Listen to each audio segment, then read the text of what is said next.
If you live in or travel to the east coast of Australia, your pets are at risk from the deadly paralysis tick. In this video, we'll go through the 3 things that you need to know to protect your pet.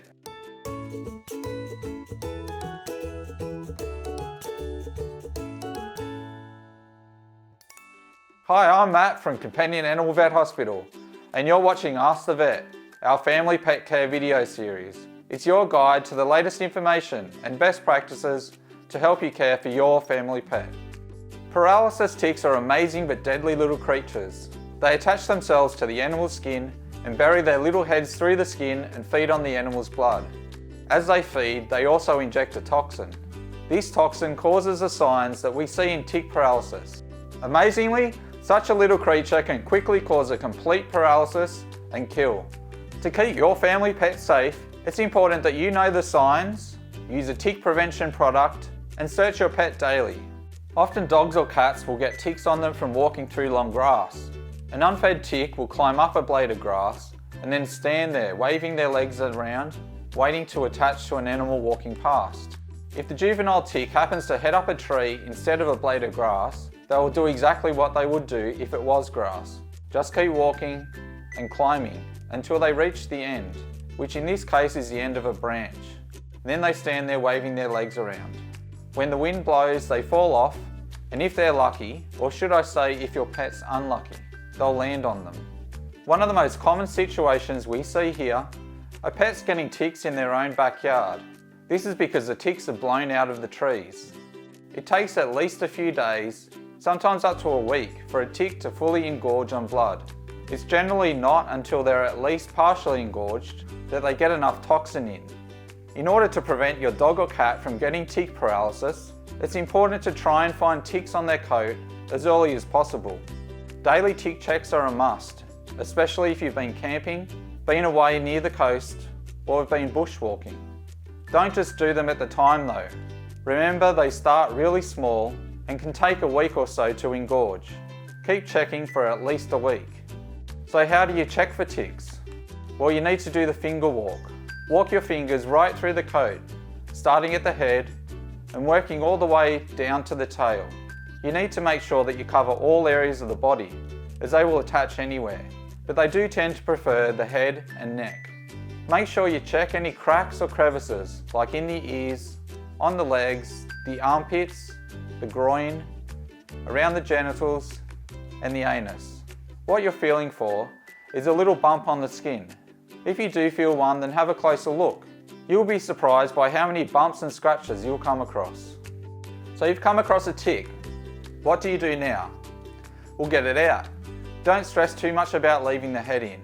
It really doesn't matter too much how you get them out in dogs and cats. Half a tick is a dead tick and it won't produce any more toxin.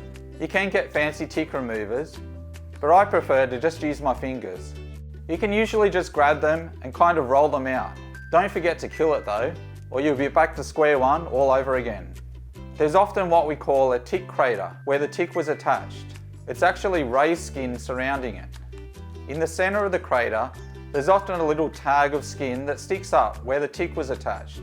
People often think that this is the head and try to dig it out. Remember that half a tick is a dead tick. If the head is still there, it will eventually fall out, so put those fingernails away. Alright, so we've got the little blighter out, now what? Well, just because they're okay now doesn't mean they will be tomorrow. Tick paralysis can still develop a few days after a tick is removed. You need to watch for signs of tick paralysis for a few days at least. This is where it's really important to know what the signs of tick paralysis are. Tick toxin causes a progressive paralysis of the muscles. This can lead to weakness, a wobbly gait, coughing, gagging or vomiting, a change in the bark, difficulty breathing, collapse, and in cats, choking. If your pet is showing any of these signs, they need to be treated ASAP. The earlier animals are presented to the vet, and the earlier their signs, the better their chances of survival are. Obviously, it's much better to prevent tick paralysis than it is to treat it. So how do we do that? Well, the first thing is to do a daily tick search, which we've already discussed earlier. The other thing you can do is to use a tick prevention product. A note of warning though, nothing is foolproof, and that's why it's much better to do both. Hopefully if you miss finding a tick, it gets killed. Or if the product doesn't kill it for some reason, you'll find it. Let's talk about dogs first.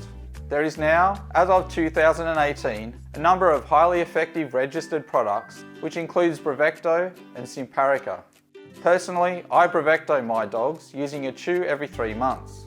If your dog is difficult to give oral meds to, there's even a spot-on version now available, and it lasts for 6 months.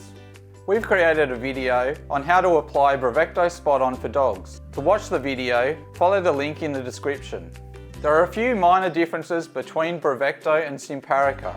These are that Simparica lasts for 1 month, Bravecto for 3 months, and Bravecto Spot-On for 6 months. Simparica are tasty tablets, and Bravecto chews are, funnily enough, chews. Bravecto has been tested in pregnant and lactating dogs and is safe to use in them. Both Bravecto and Simparica belong to a new generation of parasiticides, and these have been real game changers. Since they were introduced a few years ago, we've experienced a massive reduction in the number of tick cases that we see. There were things available before to prevent ticks, but generally they needed to be used every 2 weeks for ticks, as opposed to monthly for fleas, and hardly anyone strictly gave them every 2 weeks. If you live in an area where there's ticks, don't even consider those older medications like Frontline Plus or Comfortis, which doesn't even prevent ticks, because Simparica and Bravecto are just so effective. So which one? Well, if you're going away down the coast tomorrow and haven't been using anything, use Simparica because it just kicks in so quickly. If you have a pup under 6 months, then use Simparica as well. It's easy because it's just monthly and you can buy individual treatments to suit their weight as they grow. For other situations, it's really up to you. Either Simparica monthly or Bravecto chews every 3 months. Just a note about how these products work. The product sits in the bloodstream and the ticks and fleas have to feed on the animal to be killed. The ticks get killed before they can inject toxin. For this reason, you may find ticks on your dog during your daily tick search. It doesn't mean it's not working.